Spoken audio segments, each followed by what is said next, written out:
This is episode number 163 of the Smart Marketing Show. Stay out of the spam box with list management. Thank you to our friends over at Serverpress, Maker's Desktop Server. They make local WordPress development easy. Go check them out over at serverpress.com. And our friends over at Cloudways. If you're looking for web hosting for your WordPress website, go to cloudways.com. Help us out and support us over on Patreon. Go to patreon.com/WPwatercooler. We're going to add your name at the bottom there. I'm Jason Tucker, and I'm an IT director and web developer. Find me over at Jason Tucker on Twitter. This is my friend and co-host, Bridget Willard. She's a marketing consultant. You can find her at You Too Can Be a Guru. And our guest today is Amy Hall, email marketing strategy and MailChimp expert. You can find her at Genuine Amy Hall on Twitter. Hey, how's it going? Hi. Hi, Amy. How are you doing today? I'm good. Good. Glad to hear it. You always have the best earrings. Oh, thanks. I thought these were my sisters. In Rome. How about you, Bridget? Let's make sure we go around the room here and make everybody. I always just wear my same gold hoops. I just don't take them out. If I do, everybody's like, "Oh, are you going on a date?" No, I'm not going on a date. I have one. Oh, and I've always had one. Yeah, that's true. So now that I'm sorry, but that picture of you was so great. I was like, damn, I love those earrings. So, but here's the real news. Like, I was talking to somebody. They're like, I have all these email. I literally talked to a consulting client who wanted to hire me, Amy. He has 50,000 emails, and he's never sent an email. Wait, how old is this list? Wait, how long has he been gathering emails? I think he said 4 years. Oh, and he's never sent in 4 years? Right. Oh. Right. Okay. So I'm like, I know enough that Amy needs to be on the show. And maybe we should talk about what this is. I learned a new word, stale, when it comes to email, because I know stale bread. Stale bread is what you make French toast with. Or croutons. You're not supposed to feed the animals anymore. But like... That's it. That's all you got. But still, email and list management, I mean, we thought the list was supposed to be big. So first of all, can you just tell us, like, what does still mean when it comes to email marketing? So probably that list is pretty stale just because it hasn't been used at all. So email addresses go bad. People move, just like they move their house. They move their email address. I don't know about you, but I probably have 6 email addresses, and I don't check all of them every single day. So yeah, that's what a stale email address. It's one that just hasn't been used. So, and a lot of corporations like Gmail, Yahoo, MailChimp, GetResponse, ConvertKit, they actually will plant those email addresses on like buying lists, and then they check when you add a list, they check it for those planted email lists to see if you're using. Wait. It's called a spam trap. Oh. Yeah. So like a honey trap, but wait. So if you buy an email list, you could be wasting your money. No, if you buy an email list, you are wasting your money. Not could be. Yes, you are. Because number one, people have not subscribed to your list. They subscribe to something, and now somebody's selling it. So, yeah, no. So, are you talking about like if someone were to make like an either like a Gmail account where they use like the plus sign trick, where they'll put the plus after the first part of their email, and then put in like Bridget's email list, and then when the email gets sent out, they know it's coming from them. But then if that gets sold to Jason, and now Jason looks at it and he sees the email and he sends off the email, that person goes, "Who's Jason? Why did Jason send this?" Is it like that sort of thing, or is it just a separate account that they set up that they use to test it? What a lot of times they'll do is they'll go find old accounts that don't get used very often. Oh, and they will track them. Oh. So I have a super old account that I've had for 15 years. No, more than that. But almost 16 years. And I'm sure that it's going to be considered a spam trap.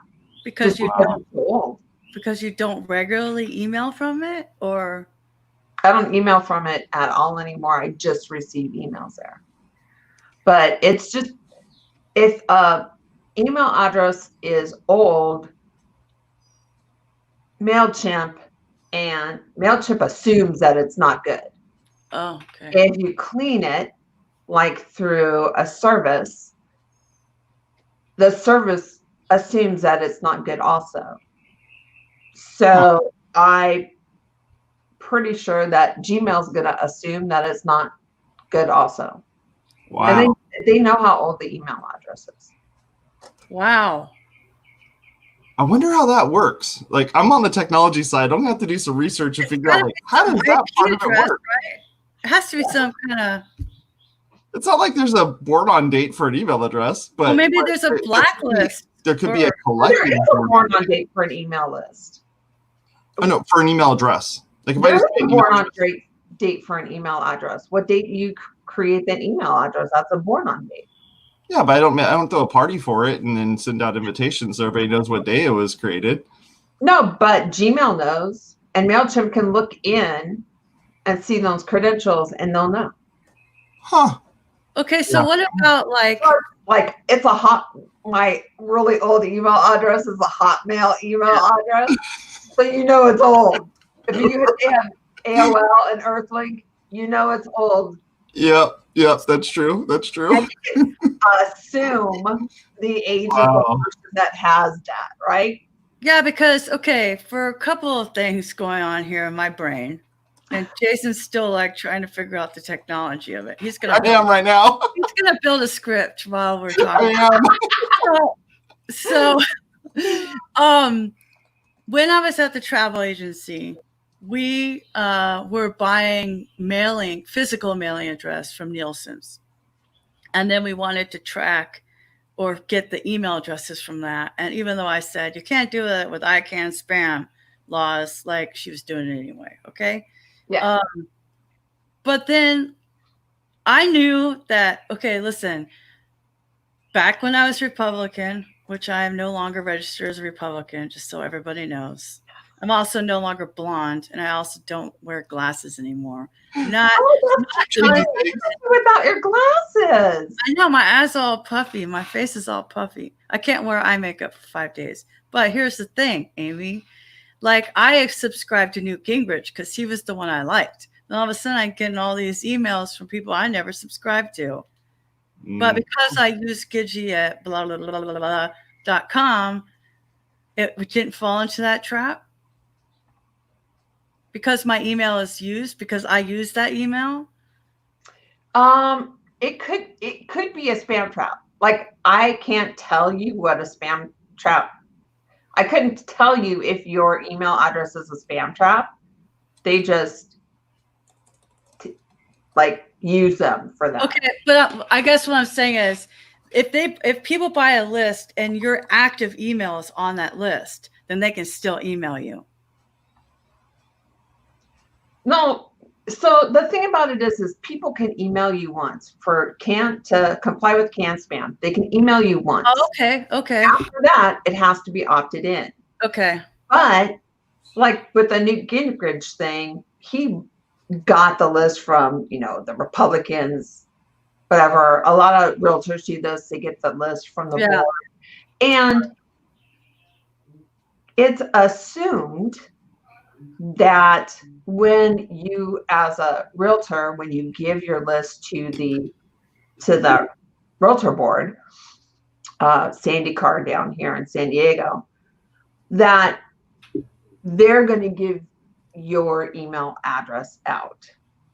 But after one email, if people keep on emailing you and you didn't opt in, they didn't ask you to opt in, yeah, that's when you can say it's spam. But I mean, you can say it's spam after one, because everybody has that spam button. Everybody should use it liberally. You mean in your actual email reader? Client? Yeah, in the client. I don't call it a client. I call it a reader, because people get super confused as to what's an email client. So I call it your email reader. Okay. Where you read your emails at. It's the technical term is email client, though. But sorry, I just hang out with you. These people are not going to Google anything. They're not going to look for the answers. It's okay. Yeah. Well, no, usually people just ask me, what the heck is that? So I stopped. So what are the tactics that someone who has a good list should be using to stay out of somebody's spam box? Like what's their best way to kind of make sure that they're crafting their emails correctly and they're putting all their stuff together? Like what are those tips that you should be following to make that happen? So the first one has nothing to do with email. Oh, good. It has nothing to do with the email that you're building. It has to do with your own email address. Oh. So you need to authenticate your domain name with your email service provider. Right? So like that. I'm sorry, say it again. Like DKIM or no, wait, we haven't gone there yet. Oh, okay, sorry. You're stealing my thunder. I'm sorry. I'm still researching how to figure out when the board-on date of an email is, so I'll let you talk. All right. So MailChimp, Constant Contact, ConvertKit will allow you to authenticate your domain name with them, so it looks like they're sending as you instead of masking it as your email address. So you're going to put a little snippet of text code on your DNS, so it looks like it's sending from you. Then the second thing to do is the DKIM, DMARC, and SPF records. DKIM, that's not how you say it. It's DKIM. I always say it wrong. How do you I say GIF, so I can say it however I want. You say GIF? Heck yeah, I do. GIF? It's a GIF. It's a GIF. Graphic. I know the guy who made it says it's a GIF because he likes that peanut butter, but whatever. So can you, for the people that don't know what DKIM is, the French version of DKIM, what are the letters for the show notes? Oh my goodness, DKIM. DK. And you're gonna ask me. So, domain. Yeah, I don't know what it stands for, but it stands for some kind of verification. You put the DKIM records on your DNS, the DMARC, the DKIM, and the SPF. Oh, dang, that was good. They all go on your DNS, your domain name server. So the same place that you're putting that little bit of text code for your email provider, you're doing that with DKIM, SPF, and DMARC. And SPF isn't for sunscreen. No. Dude, you are super fast. This is why he has the show. I know how to Google. I know how to Google.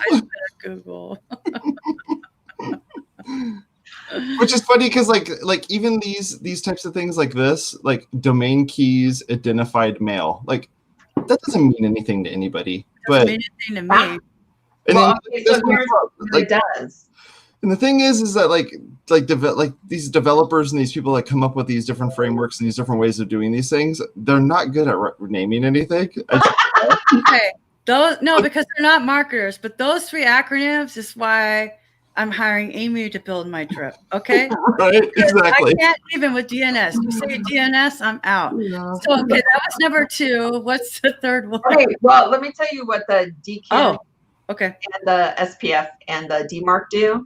They let the inbox know that your email address is a real email address. It's coming from your real domain and it's not being spoofed. So that's how it keeps things out of the spam box, because all of a sudden Gmail knows, oh, this is a valid real email address from a valid real email or domain name and person.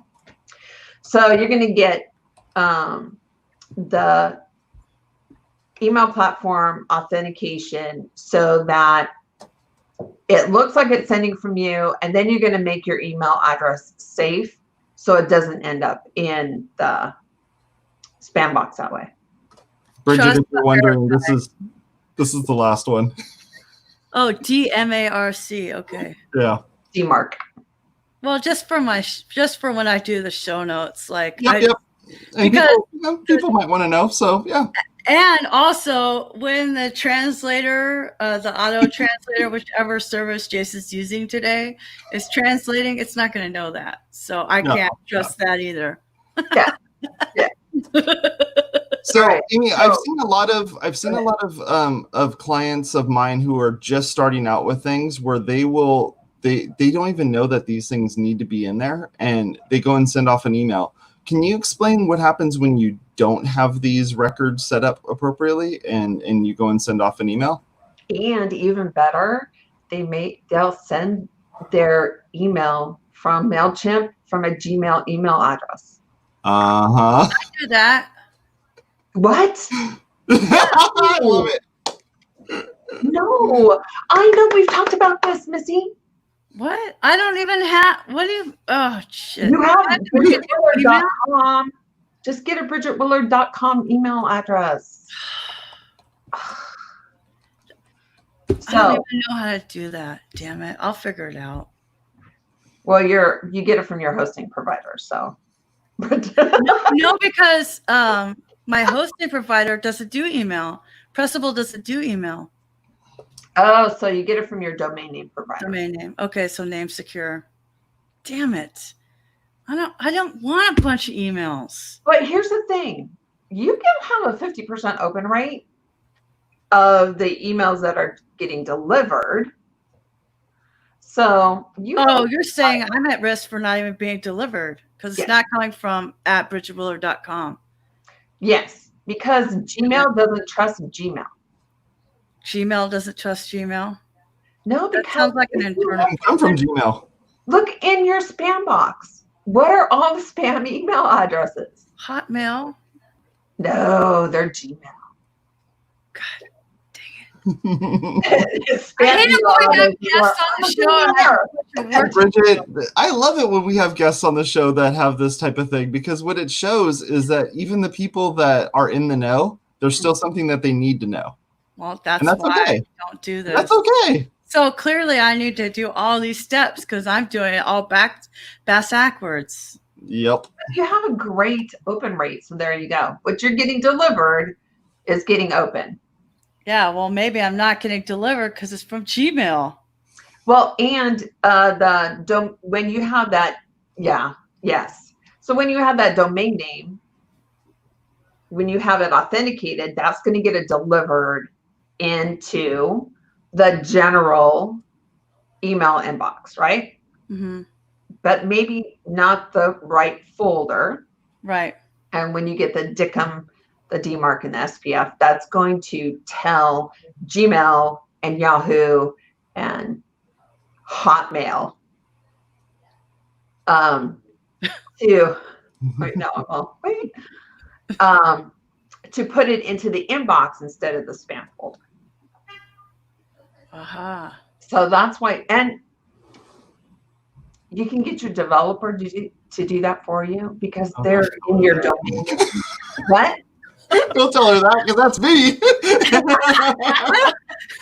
I could go to namesecure.com and make an email. I just have to figure out how to make it go to my Gmail. So I'm not going all over the planet.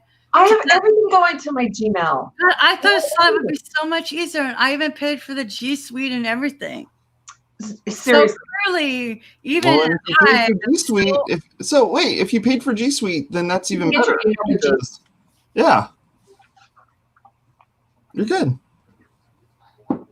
Oh man, I just feel so dumb right now. But clearly, my head just went wah. But you know what? Amy's looking at this problem, saying, "I deal with this stuff all the time.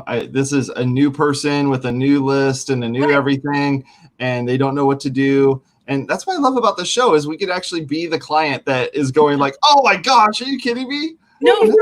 And this is why I don't do email marketing. I'll write the copy for you and send it to you in a Google Doc, and that's it.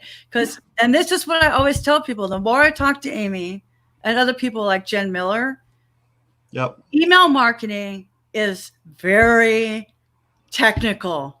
Yeah, it is. Yeah. It is. If you think about it, an email is a mini website, right? I love that. That's a great tweet. So you have to have all the accessibility on an email that you have on a website. The thing about email is it's not inherently accessible unless you're using a text email. But HTML emails are not inherently accessible. You have to put the alt tags.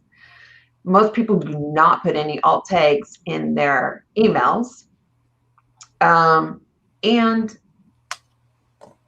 there's no ARIA labeling in an email. So you've got to be able to add that in. And on top of that, more and more of our emails are being read on our phones, on Alexa. Yep. Yeah, on Google Home. So, now we need to have that type of labeling so that they know what's there so that they can read it to the person. So yeah, it gets more and more. It's just like building a website, honestly. Wow. And people don't see it as that important, but you're thinking emails can get you so many dollars when you're sending emails and advertising purchases. Or buy this, if you're not just pimping to buy stuff. But when you're advertising with your emails, you get a better purchase rate than like social media, right? And you have a captive audience. They've already asked you to market to them. So they want to know what you're selling, because part of the reason why they asked you to market to them was because they like your stuff, right? And so you can, sell in your emails. Okay, sell in your emails. And make them accessible so that people can actually buy what you have to sell. Make it a little mini. Think of it as a little mini website. Exactly. The accessibility thing is interesting, especially when you get into using something like Alexa or any of those types of services, is that you don't have those call to actions that you can click on and do things with. It's actually less accessible because of that, because you can't go and say like, okay, now, lady in the tube, I also want you to push that button that's at the bottom of there. It's not that one. It's not this other one. It's not this other one. Like you can't do that. So that makes it even more difficult, because it's like, okay, how do you structure that email? So we're gonna have to have Amy back to explain how that part of it works, because I would love to hear a little bit more about that side of it. So keeping out of that, is there some stuff you need to worry about with the content of the email to make sure you're not going to get, thrown into the spam box? So I don't even worry about email content. Yeah, don't send phrases that you would use on a sales circular, but I worry about the quality of my list more, because it's just like a website. If you get traffic, if you have traffic, you can get more traffic. So if you have opens, you can get more opens. If you get delivered in the inbox, you'll get delivered into the inbox more, right? So you need to clean your list on a regular basis.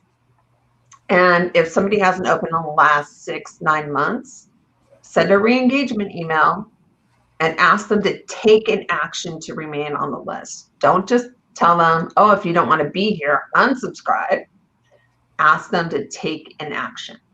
And that's easy to do because I'm a MailChimp expert, so I do it with MailChimp. If you do an automation, I do 3 emails over 3 weeks for a re-engagement campaign. And I actually have them click a button, which takes them out of that marketing message. And then it lands them on a page where I say, thanks for sticking around. Here's some, you may want to check out my Facebook page, or here's some more resources, or whatever the person who's doing the re-engagement campaign wants them to concentrate on. So yeah, so re-engagement, clean your list. If somebody hasn't opened in 9 months, more likely than not, they're not going to open. Or they change jobs. Like you were talking about moving like people personally, but also like people change jobs every 2 years. Yeah. Oh. And faster in WordPress. That's true. That's true. That's a high turnover in WordPress. And you also have those people that use, yeah, you have people that use their work email as their personal and only email address. I deal with that all the time. That's hard too, because are they getting it on their phone? Right. They're working, especially with you need to be able to get to them on a weekend usually. So, you know, yeah. All right. So that was clean your list and re-engage the people who haven't opened your emails for a while. Send a re-engagement campaign. I do 3 emails over 3 weeks. And get people to re-engage. And always monitor your email reputation. So make sure that your domain name has a squeaky clean. So always double opt in your subscribers. Tell people what they can expect from your emails in a welcome email, so that they're not surprised and go, oh, I don't want this, I'm just going to spam them, or I'm going to unsubscribe. Because if you get subscribes and then immediate unsubscribes, and you have too many of those, that can be an issue. Oh. They take MailChimp, Constant Contact, ConvertKit, GetResponse. They take notice of that. Your unsubscribes cannot be any higher than 5% of your list when you send an email. So what do you use to be able to determine if your list is, or sorry, if your domain is in good standing with that? You just look at just Google blacklist. Is my domain blacklisted? That's all I do. Like an RBL list or something like that, or I Google, is my domain blacklisted? I don't know. All right. I just Google it. And usually there's a bunch of websites that come up, and you can put your domain in. And I usually check 3 different of those websites that come up. I check 3 different ones, because some of them have different blacklists. And you do have to be careful, because sometimes if you're on a server that's shared, it's not your domain that's blacklisted, it's somebody else's domain, but the IP address that your server is at can get blacklisted. So you have to. This is the bad part about being on shared hosting, which most of us are. Yeah. Yeah, so like a website like this, which was the first. Oh, the MX first Toolbox record is one that I use on a regular basis. Yeah, so you just pull it up, do a look real quick here, and Bridget, I was one of those people that I checked real fast before I actually do it. I didn't want to show this up on the screen and be like, my site's screwed up. Now what? Gotta go fix it. But yeah, so one of these websites, especially MX Toolbox, they've been around forever, and they're a cool company. Yeah, so check them out and do a quick little search just to see how your domain's looking. And they even suggest how to solve the issues that you're having. Yeah. So a lot of times they'll say, put DQ records on. DQ records. You need DQ records. So that's what they say a lot of times. So there you go. We already harped on that. So to not get reported as spam, also send emails on a consistent basis. I can't harp enough to send emails on a consistent basis. Okay. Do you want to define that? Whatever you think is consistent. But whatever you tell your group, your list that you're going to send. So in your welcome email, you can tell them, oh, I'm going to send you weekly. I'm going to send you daily. I'm going to send you monthly. I'm going to send you quarterly. I'm going to send you twice a year. I'm going to send you yearly. You tell them, and then you follow through on what you tell them, right? I used to say, I send infrequent emails. That's what I used to say because I just didn't have time to send for myself. So, Amy, we have a question in the in one of the chats here. This is from Dane Morgan. He says, with some email apps that can block tracking pixels, wouldn't click-throughs be better than opens? Nope. So there's a lot of reasons why you may not have why open won't register. So on some phones, opens don't register. If people are looking at a preview pane, opens don't register. Because how an open registers is you have to open it, and then there's that little pixel that has to actually get downloaded. Yeah, whatever they do to it. So the click-throughs may not be better because do you have click-throughs? Do you have clicks? Some people don't have clicks in their newsletter. Yeah. Yeah. So no, click-throughs are not necessarily a better measure. And then what are they clicking on? If you have 3 or 4 click-throughs, what are they clicking on? So not necessarily a better measure than opens. And if you're getting somebody with 9 months worth of not opens, and you do a re-engagement campaign, and they don't even open the re-engagement campaign, and they don't take that action to click the button in that re-engagement campaign, because if they're opening and they get a re-engagement campaign, they're going to be like, what the heck? I open your stuff all the time. And they're going to email you back, right? And they're going to say, I always open your stuff. So, yeah. Yeah. I look at the previews a lot. Yeah, it doesn't count. Wow. What a bummer. That's their problem, not your problem. But it's also your problem. Well, it is. When you send out an email, it's going to be your problem.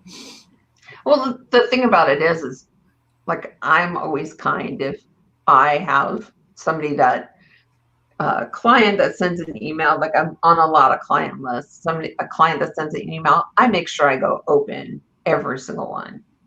I don't necessarily click around, because if I'm not interested, I'm not going to click. That's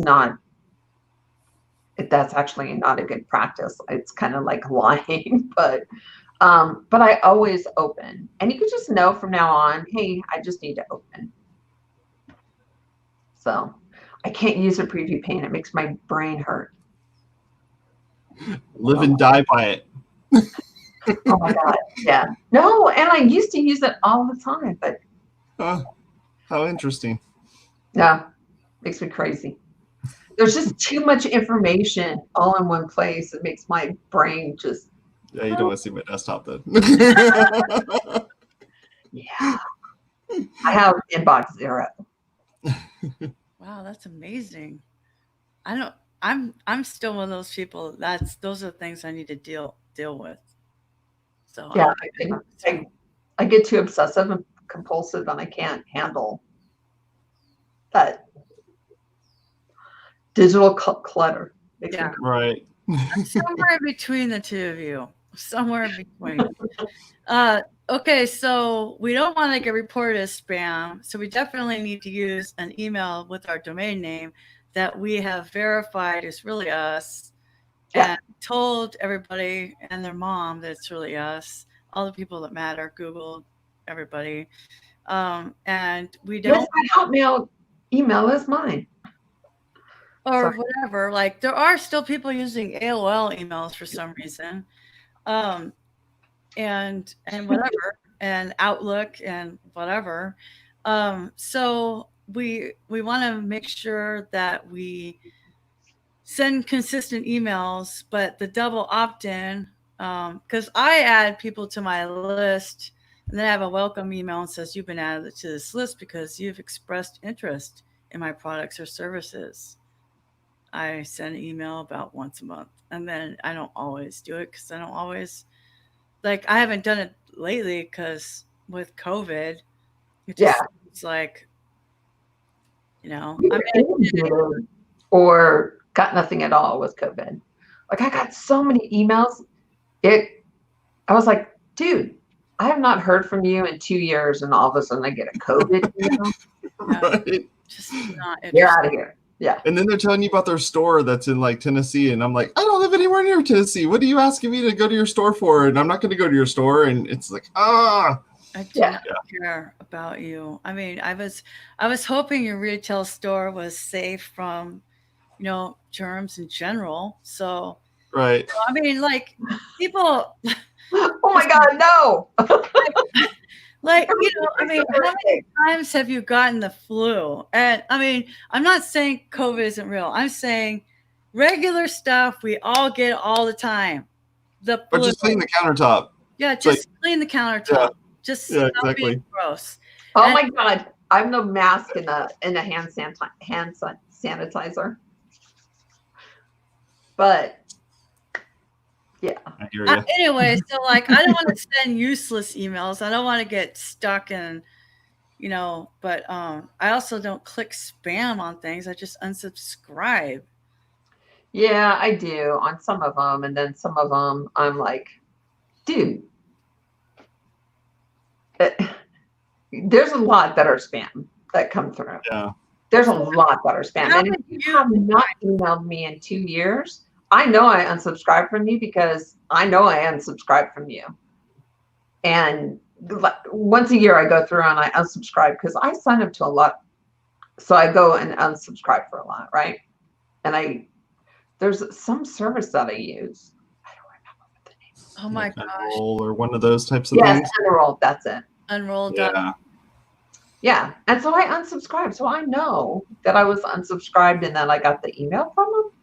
Like, cool, dude. I'm like, spam, you just changed your email service provider and didn't carry over your unsubscribes.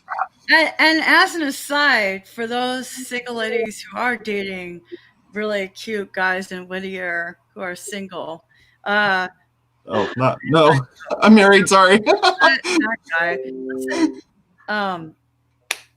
when you block a phone number,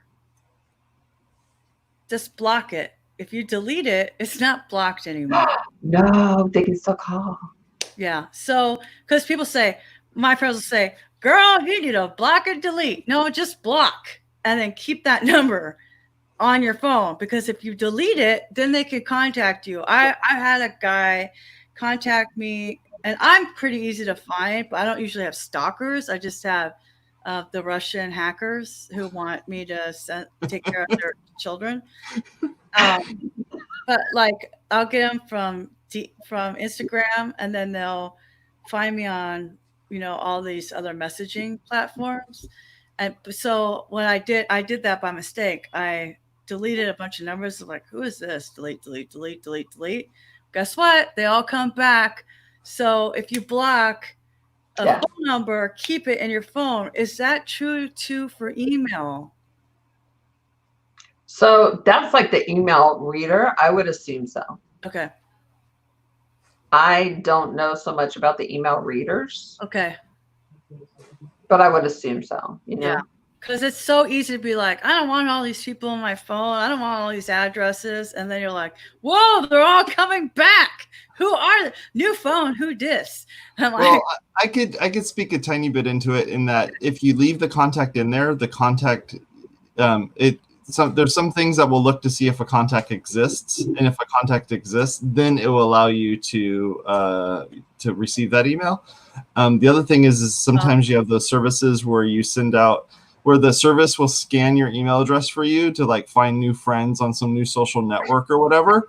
And the last thing you want to have it do is send off an email to the ex-boyfriend or the person you dated, letting them know. So I personally, I would just delete it. I'd hit spam, delete, get them out of your life, and you're done. But spam, delete for emails, delete and keep for phone numbers. Yeah, and just change his name to Jerk. The thing about it is we're talking about blocking. Right. Blocking email addresses, not just trashing an email. Okay. Yeah.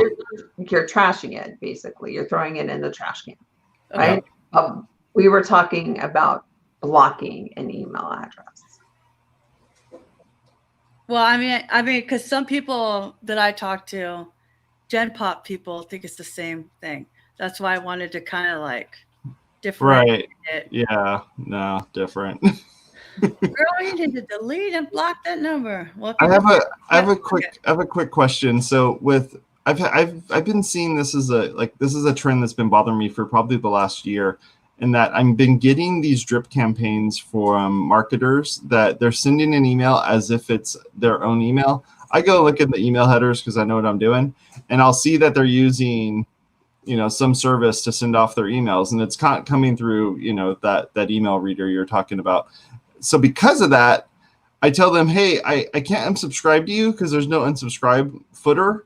So get me off your list. And then, no joke, I get another email from them like a day later because I know how their campaign's set up.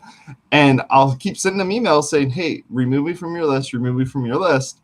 And one time I did the reverse of what all these people do. And I go on LinkedIn and I go find them. And then I send them a message. And I'm like, hey, you're sending me these emails. Can you check to make sure that your email setup is set up correctly? And you're making yourself look bad. So what do you say for someone who's sending off those emails? Because you can't really, you can spam them, hit the spam button and make that happen in that email reader. But outside of that, you don't really have any recourse to tell their system to stop sending you an email. Well, it's against the law for them to send you an email without a subscribe button. So hit the spam. Yep. If they do not give you the option, hit the spam, because they need to be penalized for not following the law. Oh dear, I sound like they need to go have a timeout in the corner. But right. Maybe they do. Militant on my emails. Well, against the law, it's privacy. It's it's the whole GDPR thing with websites. We have a right to say we don't want you to have our data. Right. Now we have 5,000 cookies every time pop-ups every time we go to a website, which is so annoying and a totally different episode. But so a lot of times in Gmail, it'll say unsubscribe, or sometimes it'll say, you haven't been opening emails from this person. Would you like to unsubscribe? That's something I've really enjoyed about Gmail's reader. Yeah, it's cool. Oh, I haven't seen that. I must open a lot of emails. You have to have the reading pane open. How about that? We'll just say that's what that needs to be the case. Sometimes I just go click, click, click, delete, and then I click and I go mark as unread, but I haven't read it yet. But I can't have it. I can't have the alert. But I want to read that email from Mark Manson because it's helpful to me right now in my life. But I don't have time to read it today, so don't show me that I have an unread email. I'll read it when I want to read it, damn it. Like, that's me. Oh, see, I can't have unread emails. Okay, so let's transition. We're going to transition. Let's talk about our tool or tip of the week. Before we do that, let's talk about the our sponsor for our tool or tip of the week, Cloudways. Whether it's an existing website or a project on your drawing board, Cloudways offers a hosting environment with all the features you need to succeed online. Cloudways extends your in-house team, takes care of all the server management issues, and lets you focus on building amazing websites for your online business. Start a 3-day free trial at cloudways.com. That's cloudways.com. Reiteration, Bridget, reiteration. Cloudways.com. No, seriously, I went to I was listening to ESPN yesterday, and I heard about mancreate.com. And I was like, this is perfect timing because I need something to send to my stepdad for Father's Day, which is the 20th. And I found this really cool toolbox with a bunch of different exotic beef jerkies, but not all beef, venison, and weird stuff. And then they're like, and you can get 20% off if you go to mancreate.com/streaming. Mancreate. I have one right over here. Streaming. Mancreate.com/streaming. And I was like, that's how you do a radio ad. So if you guys want to sponsor our show, we will edit the script you give us so that we will live read it. But my tool or tip of the week is something I've talked about before, but I've used it so much lately, I'm talking about it again. WordHTML.com. Super simple. Okay. So if I like to do, I like to write in Google Docs. It's better for collaboration and sharing and that kind of thing. But also it's kind of like having a backup. And I find I have been writing more. I originally used to just write on my blog. It has to be clip.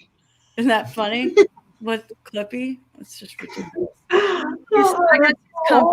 I've seen like 5 Clippy memes. Yeah, like he's right there. I couldn't see him. I'd make the ad go away, but you can see him now. Funny. Anyway, so the thing is, when you copy and paste from a Google Doc into your WordPress blog, there's span codes, unless you're using the new WordPress editor 5.0 and above, which is called Gutenberg.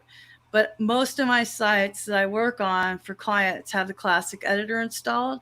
So if you are working on a site that has the native editor in WordPress 5.0 and above, which is called Gutenberg, then you cut and paste from Google Docs, no problem. It's spanless. It takes out the spans. It's the best thing about Gutenberg.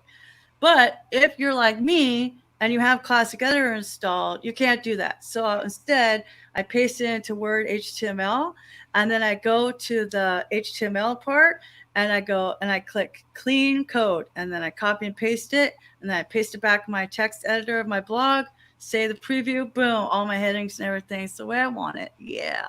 Okay, you know that if you were on the visual area and you highlight the whole thing and you do the clean, it would take the spans out. Yeah. Editor. No. In the WordPress editor. No, I didn't know that. Yeah, it does. In the old one? Yeah. Huh. Well, Sorry. Just how much for that? tool. I mean, whatever works. The tip of the week. I did WordPress. I used it for a drip campaign that I edited, a 24 drip campaign. Like I said, I don't put it in the email program, but I will edit the copy. But I had to turn the copy in as HTML, so I used that tool. Oh, that's actually a good idea. Wow, So- turn it in as HTML. That's good. I mean, that was what the client wanted. I'm not in their program, but they didn't want a Google Doc. They gave me the HTML I had to download Sublime, which I paid for, and it's awesome. Sublime's fun stuff. I Okay. like Sublime. That's it. That's all I got. I like them too. I'm not gonna break your brain explaining some really cool stuff you can do with it, but it has some superpowers. And aren't they from Orange County? They're like from Westminster, aren't they? The band is, yeah, but Sublime Text is. I know. It was supposed to be a joke. Oh, that's funny. Amy, it's not summertime. Otherwise, I'd start singing their version of Summertime. Oh, exactly. Yeah. And my son's name is Louis, and he always talks about his Lou dog. And I was always like, oh, no, that's funny. That's so funny. Do you have a tool or tip for us besides this awesomeness? Do you have a freebie you want to give us and a tool? Oh, I have freebie. If you want, I have a slide deck that I present this talk on. So if you want the slide deck, just email me and I'll send you the slide deck. I should have it as a blog post, shouldn't I? So you could go down and I could get your email address and blah, blah, blah. Now just email me, amy@amyhall.biz. And I actually do have a tool. So I tried a new email validation service where it cleans your emails and it gets rid of those spam traps that you have on your list. And it's called Kickbox, and it worked really well. And I've been using one for a long time, and the last time I used it, it was not good. So yeah, Kickbox. I don't know why they called it Kickbox. It's kind of weird, but there's always so many domain names. Maybe they're into MMA. Yeah. Just Pricing wise, they're not bad. No, they're not bad at all. They're like, only $25 for 2,500. Mhm. That's one of the cheapest I've seen. Yeah, that's not bad. So when they clean, what does that mean? They remove the parked ones? So they look at how old an email address is, if it's been opened in a certain time frame, if it's being used. They look at soft bounces, hard bounces, that kind of stuff. So cool. So does this tie into to your whoever you're using for sending out your emails, or do you do this before you import your emails? I think it does tie in, but I never tie it in. Oh, okay. Because I do it for clients. Gotcha. So I just don't. I usually have their list, so I just upload their list, and then put only the clean stuff in, because I don't like having that dirtiness in the account. Yeah, no, that makes sense. So they give you a CSV, you upload it, you get a new CSV, and then they can send it to their. Okay, cool. Yes, and the thing about it is it doesn't. The account doesn't get pinged that you have bad email addresses in it, so you don't have a ding against you, because it's not really a ding, but it is a ding. They're going to be watching you because you have bad email addresses. So yeah. Like it's all they're alerted to you. Yes. So you They're really don't want watching. to They're like, be like somebody's mom. Okay, Jason, what? Somebody's getting email over there. no, actually, it's my assistant going, hey, you need to do this and that. You're like, I'm streaming on the internet right now. I did let her know before. Oh, man. So mine. I've been working for a couple different folks and needing to be able to keep track of my time of the different things that I'm doing. In my at work, I've been dealing with time tracking of various projects that a staff member will give me this thing. I call it like an internal customer. I deal with them, and I need to make sure everything's working correctly. But I also want to respect my time as well as respect like the project's time as well. So it's like I need to kind of work through these things. And so I've been working with and this is the wrong product before I send it or show it to you, nope, that's not it either. So let me see here. Let me pull it up real fast before I share this thing. So the it's an iPhone app. Oh. And oh man, it's not doing it. All right, here we go. It's an iPhone app, and what it does is it darn, it's not loading. Let me check real quick here. Sorry, I had this open way before, and then I closed it and didn't have it set up here. So what it is it's a time tracker. And the time tracker is set up so that I can keep track of the different projects that I'm working on. And I can look to see if I should be working on a particular project or not, or any of that. And so I've been using this thing called Timerly. Oh. But it's not, unfortunately, like that name, like I don't know the domain name for it. I'm sorry, folks. Okay. Frustrating. Let me see if I can get it to load up here. So I've been using this thing called Timerly, and what Timerly does is it makes it so that, oh, it's because I'm writing it wrong. Oh, that makes sense. Okay, let's try that again. So what this thing does is it works for this software called Toggle, and I'm gonna pull it up. And so what I like about Toggle is it lets me be able to keep track of the different times for the different projects I'm doing. But Toggle's interface on the Mac as well as on their website really sucks. I'm not a fan of it. But this Timery app made by this guy named Timery. Yeah, Timery. Names with no vowels. Yeah, exactly. And Toggle as well as Toggl. So Toggle's a great service to be able to kind of manage your time on various projects that you're working on. You can set a timer. The timer will play through, and then you'll be able to see like what projects you're actually working on and what time entries you have for those projects. And then you can, essentially run a report off of it and say, okay, client A, here's how long it took me to work on this thing. Works on the iPhone as well as the iPad. A lot of the podcasts that I listen to that do time management type of stuff on their podcasts, they've been requesting to have iPhone app, or sorry, a watch app, so you could be able to do it off of your watch. They don't have that set up just yet, but being able to do this and using this particular app with Toggle. So Toggle itself is its own thing that you'd need to set up. So if you go to Toggle, it's free time tracking. You can go in here and kind of set everything up and be able to use this. And then if you go and download and buy this this particular plugin or this particular app for the iPhone, you'll be able to use this. There also are some for Android as well, but it just makes it so that you can use Toggle without Toggle's kind of horrible interface. And it just makes it so you can run everything through this. And even the guy from Toggle is like, yeah, my interface isn't the greatest, but at least with this on your phone, you can just do everything straight through the phone, and it's like super simple, nice and easy. So yeah, go check them out. Timery and Toggle. Those are the two that I would recommend. Nice. Too bad it doesn't work on the watch. People love that thing.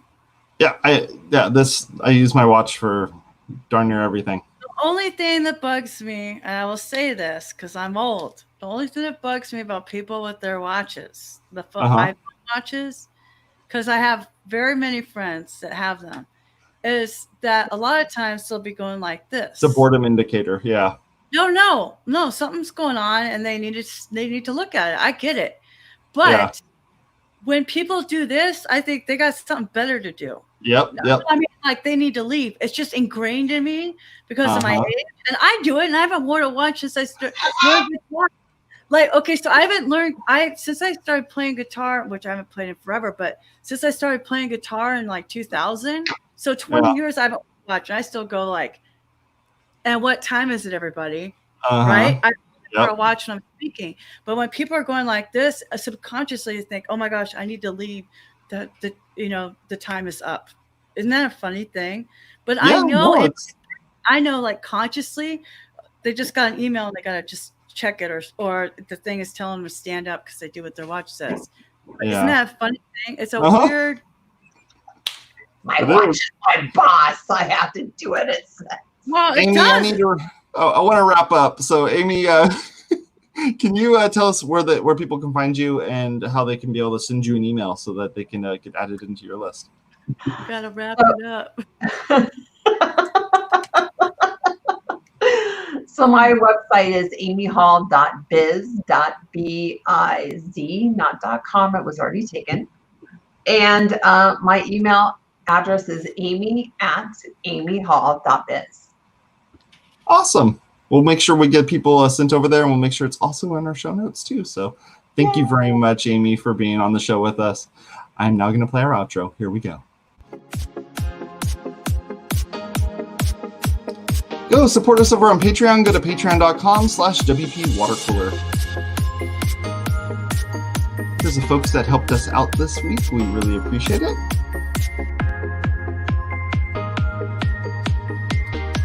If you enjoy this content, hit subscribe. Click the little bell to be notified when we do go live. And guess what? We have another show coming up here in just an hour. So go over to WPwatercooler.com/subscribe where you can learn where you can find that. Talk to y'all later. You have a good one. Bye-bye.